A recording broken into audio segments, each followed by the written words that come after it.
राधे प्यारे भक्तों, कार्तिक पूर्णिमा के बाद यानी पिड़वा के दिन सुनी जाने वाली आज हम सुनाएंगे आपको चिड़ा चिड़ी की कहानी। कहानी सुनने से पहले ये घर बनाया जाता है आटे से। किस तरह से आटे से घर बनाया जाता है ये देखिए। आप चारों तरफ से इस तरह से आप पूरा प्लॉट बना लेंगे। पूरा प्लॉट बना करके फिर आप कमरे बनाएंगे। ये देखिए कमरे बनाएंगे तो आप ये चौखट छोड़ देंगे, दरवाज़ा छोड़ देंगे। यहाँ पर देखिए 1 2 और यहाँ पर 3 और 4, ठीक है। यहाँ पर बना दिए हैं कमरे 4 और इस तरह से बना करके हमें फिर ये मैंने बालकनी भी मैंने ये ग्रीन बेल्ट भी छोड़ दी है इधर, ठीक है। इस तरह से हम बनाएंगे। और फिर हमने क्या करना है, हमें क्या क्या सामग्री चाहिए है ये आप देख लें एक बार। हमें इसके लिए हमें आटा चाहिए है और हमें खील चाहिए, खील बताशे, और यहाँ पर हमें खिचड़ी चाहिए है और दक्षिणा। उसके बाद हमें यहाँ पर दिए चाहिए हैं।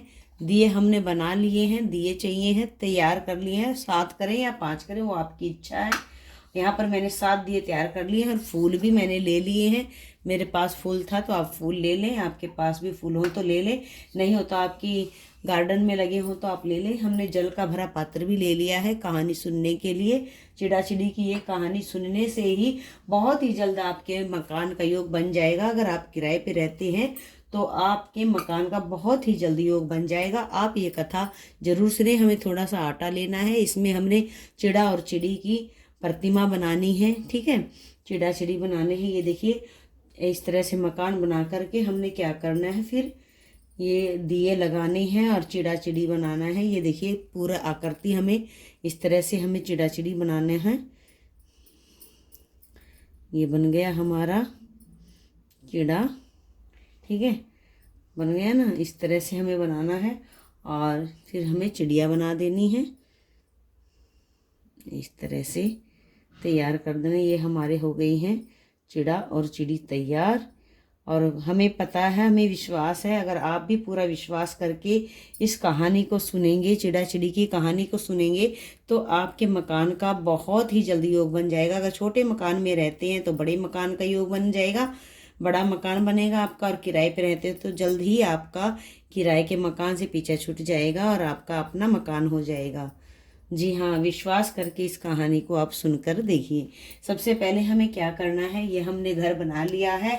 देखिए हर कोई चाहता है कि अपने सपनों का घर हो, अपने सपनों का घर हर कोई चाहता है। इसीलिए आप अपने हिसाब से जितने आपको कमरे चाहिए उस हिसाब से अपना घर बना लें।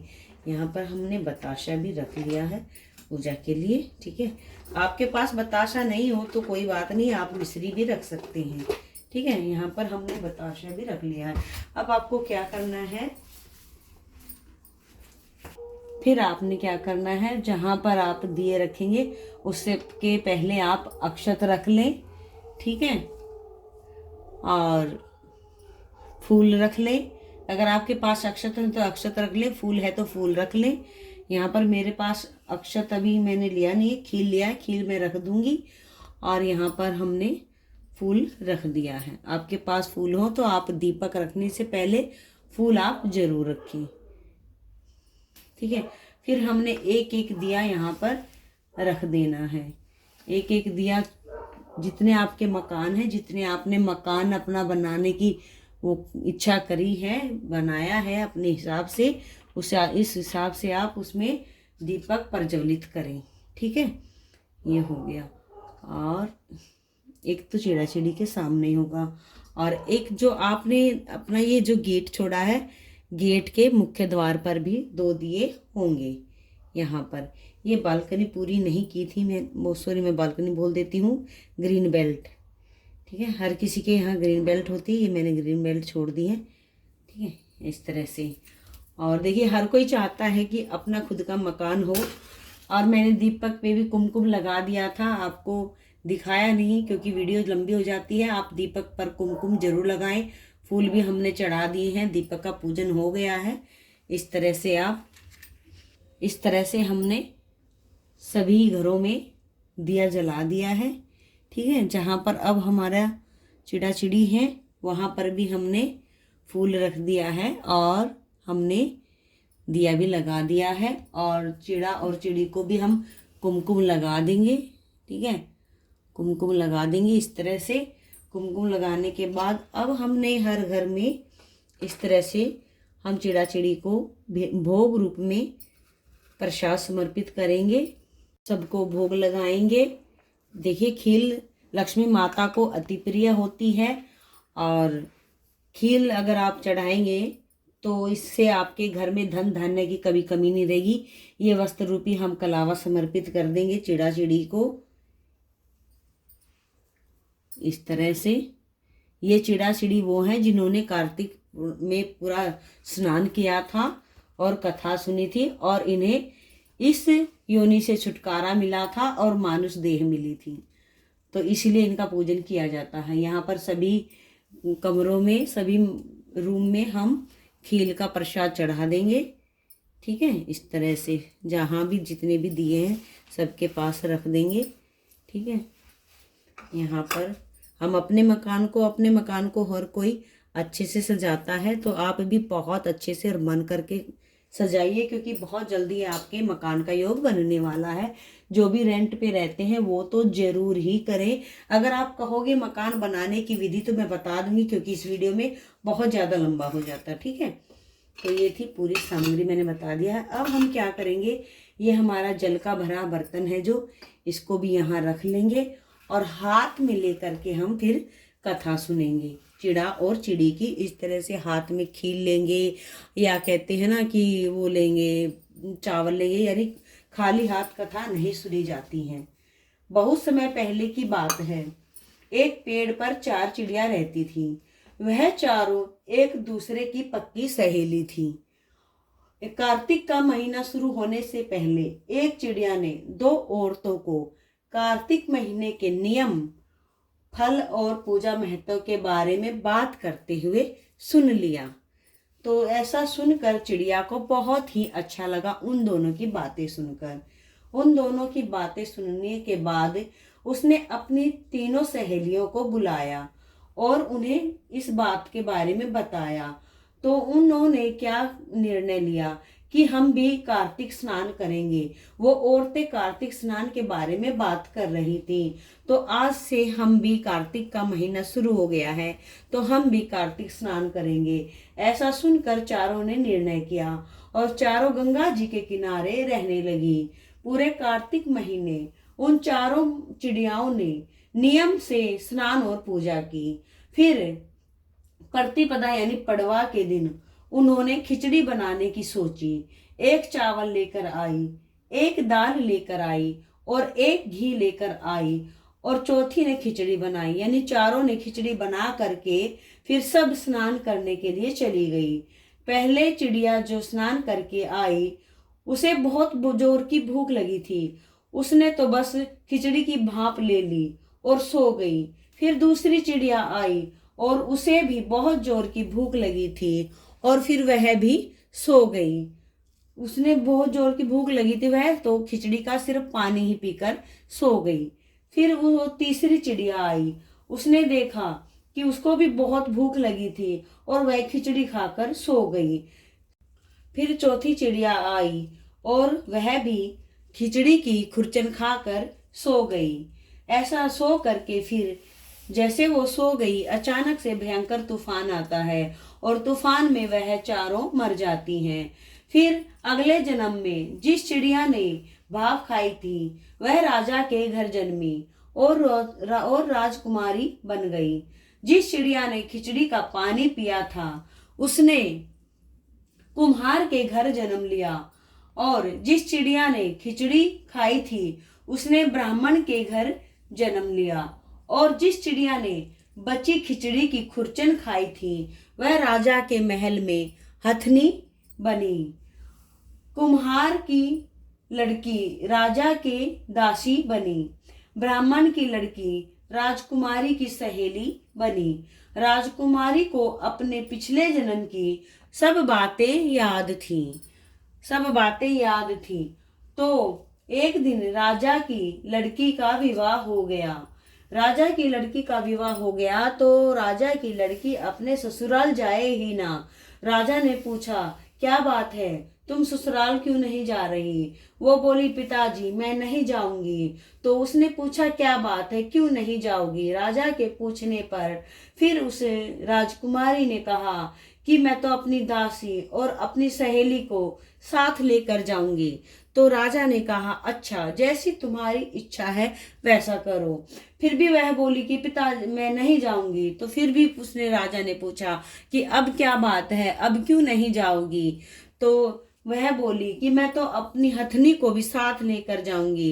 तो ऐसा सुनकर राजा बोला, अच्छा ठीक है, तू हम हथनी को भी ले जाओ।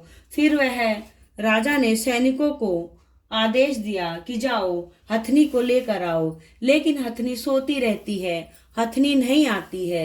हथनी नहीं आने के कारण राजकुमारी फिर स्वयं से जाती है और उसे उठाती है। तो राजकुमारी के उठाने पर वह उठ तो जाती है, लेकिन राजकुमारी ने जब उसके कान में पिछले जन्म की बातें कही तब वह अचानक से उठ खड़ी होती है। ऐसा देखकर राजा भी अचंभित हो गया। उसका पिता बोला कि ये तो मेरी बेटी नहीं है, ये तो जानवरों से बात करती है, ये मेरी बेटी नहीं है, ये जरूर कोई बहरूपिया है।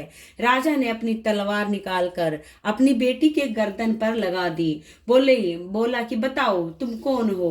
वह बोली, पिताजी मैं आपकी बेटी हूँ, और यह जो मेरी हथनी है यह मेरी दोस्त है, और वह भी मेरी सहेली है। हम 4 चिड़िया थी। इतना पूछने पर उसने सारी बातें बता दी। हम 4 चिड़िया थी, हमने पूरा कार्तिक का महीना स्नान किया था, और हमने पड़वा के दिन खिचड़ी खाई थी, और पूरा कार्तिक का महीना हमने जब तब पूजा करके, और अगले दिन हमें खिचड़ी खा करके हम सो गए, और सोने के बाद हमें यहाँ इस तरह मानुष जन्म मिला, मानुष देह का जन्म मिला। ऐसा सुनकर जो जिस राजकुमार के साथ उस राजकुमारी की शादी हुई थी वह सब सुन रहा था और बोला, अरे कार्तिक का स्नान का इतना महत्व है, इतना पुण्य मिलता है, तो आज के बाद हम जोड़े में कार्तिक का स्नान करेंगे और खूब दान करेंगे, और पिड़वा के दिन खिचड़ी बनाएंगे और खिचड़ी खाएंगे और खूब दान करेंगे।